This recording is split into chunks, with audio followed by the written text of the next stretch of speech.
Sergeli mashina bozoriga tushamiz, sizga mashina olamiz. Bitta mashinani baraka qilasiz, $100 zakat berasiz. 20 taga aylantiramiz. Akalar deysiz, men borimizu sharashlar qoldi, 10 ming qoldi deysiz.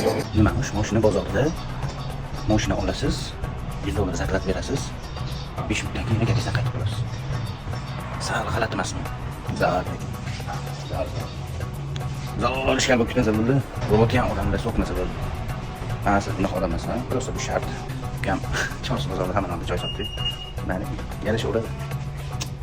Tushunmayotganim qanaqa bo'ladi, qanaqa bo'ladi?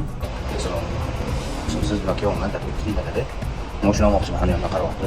Blokiy mashina. Mana mashina ko'rganman. Yo'qdi, mana $100 olman deb aytib qo'ydim. $100 ma qaytarib, mashina olgan bo'lib qoldim.